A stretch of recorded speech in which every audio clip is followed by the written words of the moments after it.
हमने कितनी बार आकाश की ओर देखकर सोचा होगा, क्या हम इस ब्रह्मांड में अकेले हैं? करोड़ों तारे, करोड़ों आकाश गंगाएं, कहीं न कहीं हमारे जैसे जीवित ग्रह और बुद्धिमान प्राणी तो होने ही चाहिए, है ना? जब विज्ञान कथा की फिल्मों में एलियंस भरे होते हैं, तो असलियत में हमें अब तक उनका कोई संकेत क्यों नहीं मिला? क्यों? यही ब्रह्मांड के सबसे बड़े रहस्यों में से एक है फर्मी विरोधाभास। क्या है ये फर्मी विरोधाभास? 1950 में वैज्ञानिक एनआरए को फर्मी ने एक सवाल पूछा था, सब कहाँ है? ब्रह्मांड बहुत विशाल है। आंकड़ों के अनुसार करोड़ों ग्रहों पर जीवन की संभावना है। उनमें से कईयों ने हमसे बहुत पहले ही तकनीक विकसित कर ली होगी, फिर भी हमें उनके बारे में कोई जानकारी क्यों नहीं है? यही विरोधाभास फर्मी विरोधाभास है। वे कहाँ है? कुछ सिद्धांत। इस खामोशी के पीछे कई सिद्धांत है, कुछ आपको चौंका देंगे। पहला, द ग्रेट फिल्टर।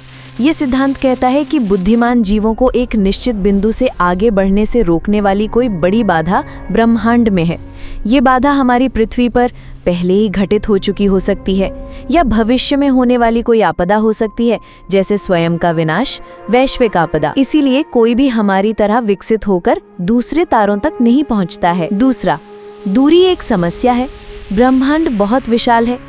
एक संकेत को हम तक पहुंचने में लाखों साल लग सकते हैं। क्या हम इतने लंबे समय तक इंतजार करने को तैयार हैं? शायद हम उन्हें गलत तरीके से खोज रहे हों।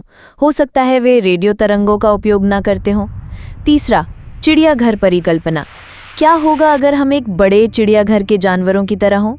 एलियंस हमें दूर से देख रहे हों, अध्ययन कर रहे हों और हमारे स्वाभाविक विकास में हस्तक्षेप ना कर रहे हों। हो सकता है हमें अनदेखा करना उनका एक निर्णय हो। चौथा, हम अकेले हैं। शायद इस ब्रह्मांड में जीवन उतना दुर्लभ हो जितना हम सोचते हैं। क्या हम ही इस ब्रह्मांड में एकमात्र जीवित प्रजाति हैं?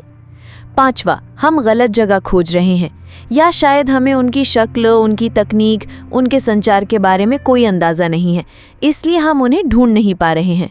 हो सकता है वो क्वांटम संचार या डार्क मैटर का उपयोग करके यात्रा कर रहे हों। फिल्मों में फर्मी विरोधाभास, कॉन्टैक्ट जैसी फिल्में इस विचार पर खूबसूरती से चर्चा करती हैं। अराइवल भाषा के महत्व को दर्शाती है। इंटरस्टेलर मानव अस्तित्व और दूरियों के साथ संघर्ष को दिखाती है। ये फिल्में इस रहस्य को अलग अलग स्तरों पर प्रस्तुत करती हैं। तो दोस्तों, इस फर्मी विरोधाभास ने आपको चौंकाया क्या? एलियंस के बारे में आप क्या मानते हैं? क्या हम अकेले हैं या वे कहीं ना कहीं हमें देख रहे हैं? अपने विचार नीचे कमेंट बॉक्स में शेयर करें और अधिक चौंकाने वाले कॉन्सेप्ट्स के साथ अगले एपिसोड में मिलते हैं। सिल्वर स्क्रीन स्क्रॉल्स को ट्यून करते रहें।